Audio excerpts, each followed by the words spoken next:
Metro rail విస్తరణపై Telangana హైకోర్టులో appeal దాఖలైంది. ఏపీడబ్ల్యూఎఫ్ ఈ పిటిషన్ను దాఖలు చేసింది. తెలంగాణ సీఎస్ పురపాలక శాఖ ముఖ్య కార్యదర్శి, metro rail MD, work board సీఈఓను పిటిషనర్ ప్రతివాదులుగా చేర్చారు. పాత బస్తీలో మెట్రో నిర్మాణంపై ఏపీడబ్ల్యూఎఫ్ అభ్యంతరం వ్యక్తం చేసింది. పలు చారిత్రక కట్టడాలను పరిగణలోకి తీసుకోకుండా నిర్మాణాలు చేపడుతున్నారని పిటిషన్లో పేర్కొంది. తెలంగాణ హెరిటేజ్ యాక్ట్ 2017 ప్రకారం చారిత్రక కట్టడాలను పరిరక్షించాల్సి ఉందని, పాత బస్తీలో మెట్రో మార్గం సమీపాన చార్మినార్, ఫలక్నుమా ప్యాలెస్, పురాణా హవేలీ, మొఘల్పురా సమాధుల వంటి చారిత్రక కట్టడాలున్నాయని వివరించింది. మెట్రో రైలు నిర్మాణం వల్ల ఆ కట్టడాలు దెబ్బతినే ప్రమాదం ఉందని పేర్కొంది.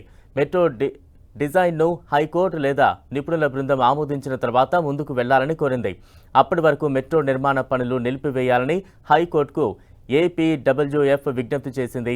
దీనిపై తదుపరి విచారణను హైకోర్టు 17వ తేదీకి వాయిదా వేసింది.